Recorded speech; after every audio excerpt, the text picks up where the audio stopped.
পারতা না যদি আপনি আগামী জানুয়ারি মাস সামনে আসে, জানুয়ারি মাসের মধ্যে যদি আপনি যদি পিকনিক খাবার যান, একজন দেবীর দিন আপনি পালন করলে আপনি শিরকি গুনার মধ্যে অগ্রসর হয়ে গেলা গিয়া। জানুয়ারি মাসে পিকনিক খাবার যান হিন্দু ধর্মের যুবকরা, তাদের দেবীর দিন পালনার্থে বনভোজনে যায়। আপনি যদি যুবক ভাই যদি আপনি এইভাবে যদি পিকনিকে যান, আপনি শিরকি গুনাহ করলা। আজ থেকে কিছুদিন পূর্বে কার্তিক মাসের শেষে একটা দিন গেল, যেটা হইল গিয়া বুলা হয়। বুলা শুনছেন আপনারা? বুলা আমার হিন্দু ধর্মের বাইয়ানতে এই দিন তারা গরুরে খুব ভালোভাবে পশুর সুন্দর করে পরিষ্কার করাইয়া স্নান করায়, তারপরে এটার পিঠির মধ্যে বুলা মারণ বিভিন্ন ডান্ডা দিন। আমরা কিছু সংখ্যক মুসলমান মানুষ এটা জারি রাখছেন, ফাসল দিয়া বিভিন্ন অস্ত্র দিয়ে বুলা বাড়িয়ে নিয়ে আরম্ভ করছেন। ওই যে বুলা বাড়ি যেটা, এটা বিশেষ করে আমরার জন্য নয় বাবা, এটা সনাতন ধর্ম হিন্দু ধর্মের জন্য থাকছে গিয়ে বুলা মারা। বুলা মারতা হিন্দু মানছে গরুর পিঠ, আমরা মুসলমানের পিঠিত মারেন না করছে। হ্যাঁ, ও যেটা এটা বড় খারাপ জিনিস। এটা যেমন হিন্দু ধর্মের ভাইয়েতে তারা বোম মারেন, বোম যেটা বিশেষ করে আল্লাহর বন্দেগান, বোমটা দয়া করি আমরা মুসলমান হলে বন্ধ করকরা।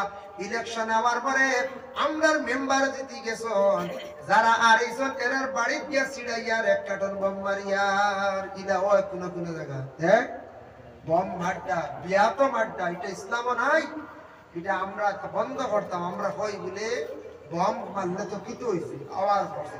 এটা অন্য ধর্মের মানুষে মারে, এই মুসাব্বাটা আপনি দিতা না, তসবি দিতা না। মান তাসাব্বাহা বিকওমিন ফাহুয়া মিনহু। আজকে যদি তাদের সঙ্গে আপনি তসবি দিন, মুসাবাহ রাখত, এরর লাগে আল্লাহ হাসর তোমার নসিব করব, এরর লাগে হাসর হইব। এর জন্য বোম যেগুলা এগুলা বন্ধ করার চেষ্টা করব। কিছু কিছু ছেলেরা মারি দেন, কঠোর ভাবে শাস্তি দেন। কোন মহল্লার পিকনিক খাওয়ার যান গিয়া বম মারি দেন, মহল্লায় শক্ত ভাবে নিষেধ করক্কা বলে এই বছর দেন বম মারবা আহরি বিবাহর দিন বা বিবাহর সময়। হ্যাঁ, তাহলে এর আমরা মুঠি বন্ধ করবো, এক করে করলাম। ওরা যদি শক্ত করে পদক্ষেপ নেই, এগুলো আমরা তাকে বন্ধ হইব না, না যায় বন্ধ হইব।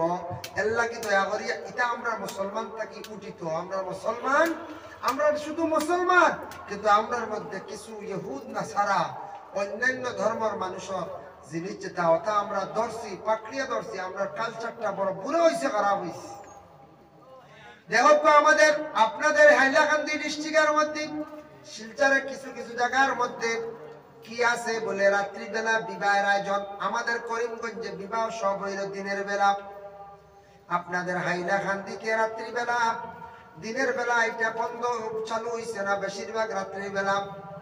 কিন্তু রাত্রিবেলা বিবাহটা হইলে কিছু মেয়ের পক্ষ থেকে খরচ বেশি হয়, ডেকোরেটরস করতে লাগে, লাইটিং ভালোভাবে করতে লাগে, যার জন্য খরচ খুব বেশি হয়। দিনের বেলা যদি একটা যদি আপনার যদি বিবাহটা হয়ে যায়, বার্ডেনটা কমিয়ে আইল, যার কারণে যদি কোনো মানুষের যদি হয় বলে আমার মেয়েটা আমি বাইর করিয়া দিব দিনের বেলা, পার্টি তখন মানিয়ে নিতে বলে আচ্ছা ঠিক আছে আপনার মেয়ে আমরা দিনের বেলা নিব, বলে না না মানছি না, রাত দেওয়া লাগবে। এটা থাকছে গিয়া জুলুম, জুলুম করলাম আপনি।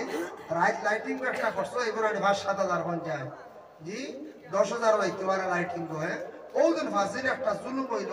এর লাগি আমরা এটা চাপ সৃষ্টি করতাম না, জুলুম করা হইল।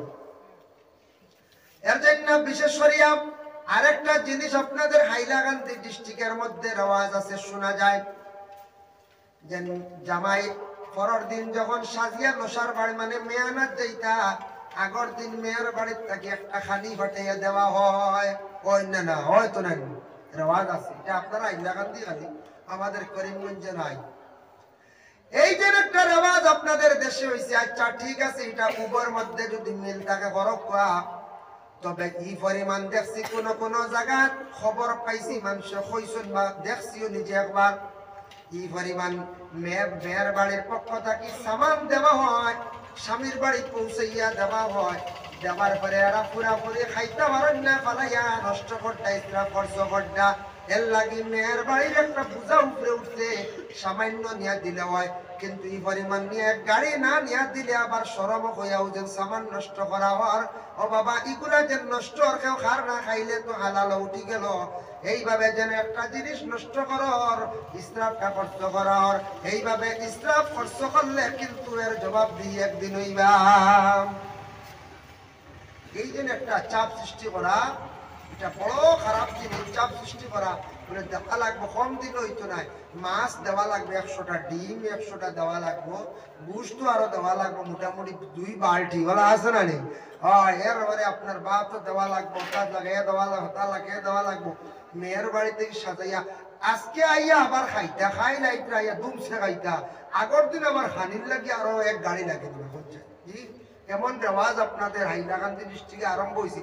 আচ্ছা ঠিক আছে, জামাইরে খাওয়াইয়া লইয়া আইতা, মোটামুটি একটা বেশি হইলে একটা জবর মেয়ের বাড়ির চাপ সৃষ্টি হয়, মেয়ের বাড়ির উপরে জবর এই রেওয়াজ যেটা চালু হয়েছে এটা কিন্তু বহুত ক্ষতি হয়। মেয়ের বাবার বড় কষ্ট কোন দিনা না হয়ে যায়, কত কষ্ট পড়ছন গিয়া ও আজকে আইয়া আবার খাইবা, কিন্তু আগর দিন নিহা দেওয়া লাগে কত টাকার খাবি আসেন না কোন যায় আছে।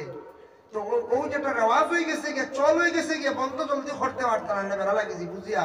কিন্তু আমার পার উদ্দেশ্য হইল গিয়া এটা দিয়ে প্রেশার না বলে দেওয়া লাগবে বেশ করিয়া, আরো যে বেশি দিলা এই বড় করিয়া 1 গাড়ি 1 ব্যান হটাইয়া, কিন্তু বাদে খাই না পড়ে বেজান নষ্ট হয়, তাহলে খাইতে পারে না। বেজান ইসরাফ করছ, বেজান ইসরাফ করছ, ইটার তাকে আমরা বাঁচিতাম। ওজন ইসরাফ খরচ করিয়া এক গরিব রে দাওয়াত দিয়ে নে খাওয়াইলে এক দোয়া পাই মুন্ডা না কোন যায়, একটা দোয়া পাই। এর লাগে এটা বড় ক্ষতিও আমরা বুঝি আর না। মেয়ের বাবার উপরে আমরা বারবার জুলুম করি, মেয়ের বাবার উপরে জুলুম করি। এর লাগে এখন সংক্ষেপে বিয়া সুন্নতি বিয়া আরম্ভ হয়েছে প্রায় জায়গায়। মানুষ এখন যত খাওয়া ওরা বা এর পরেও মানুষে তারিফ করেন না, হয় না কোনো সময়। যতও বালা করে কাপের বাদেও বললো কিটা খাওয়াইছে রান্ধনি বালা না নমন কম ও এবারেও কইব ওটা বালা করে খাইতে খাইতে খাইয়াও জায়গার মানুষে চিন্তা করা আরম্ভ করে দেন এক শ্রেণীর মানুষ। এরপরে কইবা যা গেছিলাম আমি বালা করে বইবার জায়গাও পাইছি না। মানুষ বুঝিয়ে তো বেটা বোয়ার সুযোগ সুবিধা দিত, ইলাও মাতন মানুষে অনেক সময়। এর কারণে এটা জিনিস আমরা লাগে করা ঠিক নাই, বালা নাই। শ্বশুর বাড়ি চাপ সৃষ্টি করা বালা নাই, জুলুম হয়ে যায়। মেয়ের বাবার উপরে এই ধরনের চাপ সৃষ্টি করা জুলুম হয়ে যায়। মানে শ্বশুরের পক্ষ মানে জামাইয়ের পক্ষ থেকে শ্বশুর বাড়ি মেয়ের বাড়ি যৌতুকর দাবি অধিক করাই, যৌতুকর দাবি করা এটা শরীয়ত সম্বন্ধে জায়েজ নাই। মেয়ে বাইর করিয়া দিবা, তান সুন্দরে সুন্দর যতটুক সম্ভব তার মেয়ের সঙ্গে সাজাইয়া দিয়া দিবা। আমরা অনেক সময় জুলুম করি, যৌতুক দাবি করি, বিলকুল হারাম। আকসর উলামায়ে কেরাম বলে কইতরা, আমিও কইয়া দুঃখ লাগে। মেয়ের বাবা ইসন করিয়া বিপদ বললেন, জি মেয়ের বাবা ইলা করে বিপদই বললানি। এর লাগে এই জিনিস যেগুলা ইসরাফ হয়ে যায়, খরচ হয়ে যায়, এদেরটাকে আমরা বাঁচার চেষ্টা করতাম।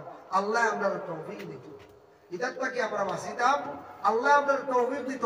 আস্তে আস্তে এইগুলা জিনিসে আমরা ইসরাফ খরচ থেকে বাঁচিতাম। ইন্নাল মুবাজিরিনা কানু ইখওয়ানাশ শায়াতিন, ও কোরআনের দলিল। ইসরাফ যে কোনো জিনিস খরচ করাম, বিবাহের আয়োজনে হোক, আপনি আপনার প্রত্যেক দিন বাড়ির মধ্যে হোক, প্রত্যেক দিন যে কোনো ব্যবহার করতে হোক, কোনো জিনিস খাইতে হোক, যে কোনো সময় যদি কোনো বান্দায় কোনো বান্দে যদি তার জীবনের মধ্যে যদি ইসরাফ যদি খালি খরচ করা হয়, ইসরাফ খরচ করাটা আল্লাহর রাসূলেও ভালো পাইছেন না। আর আল্লাহ কইতা যারা অধিক ইসরাফ খরচ করনেওয়ালা হইবা কানু ইখওয়ানাশ শায়াতিন, এরা শয়তানের ভাই হইছে, মানে শয়তানের লগর। শয়তানে বেশিরভাগ কি করে বাবা ইসরাফ খরচ করিয়া থাকে, আমরা কিন্তু দেখি আর না। এর লাগে দয়া করে ইসরাফটা কি আমরা বাঁচার চেষ্টা করতাম। কাপড় আপনার মোটামুটি কাপড় আছে, এরপরে অধিক যদি খালি কাপড় বিভিন্ন ডিজাইনের বিভিন্ন লাইনের কাপড় লাগায়, এটা ইসরাফ না। আপনাদের কাপড় আছে, অধিক যদি কাপড় খালি যদি ইসরাফ খরচ করেন, এরপরে খাবার মধ্যে যদি ইসরাফ বেশি খরচ করো, তাহলে জানিয়া রাখবা এই ইসরাফে আপনার ক্ষতি হইব। শয়তানের লগর বলিয়া আপনার উদাহরণ দেওয়া হইল। এর লাগে ইসরাফ আজকে খরচ করিয়া দিলে একদিন হইব আমি খাইতে পাইতাম না, ব্যবহার করতে পাইতাম না। আই ইসরাফ খরচ করিয়া খায়ের কিচ্ছু হইতাম না, ইলে একদিন আমার আই যাইতে পারে, ইলে একদিন আমার আই যাইতে পারে, ইলে একদিন ওই যেতে পারে, পরিবর্তন হয়ে যেতে পারে। যার কারণে ইসরাফ খরচ থেকে আমরা বাঁচিতাম, খানিরে আউরি ভালাইতাম না, নষ্ট করতাম না। এগুলা মা বোন হলে গড় খেয়াল করক, কন্ট্রোলে আঁকা। আউরি ভাত সবজি যদি ভালায় ইটা ফিস দিলা ইলে একদিন হইব বাদে ভাত মাংস হইতা না মাছ হইতা না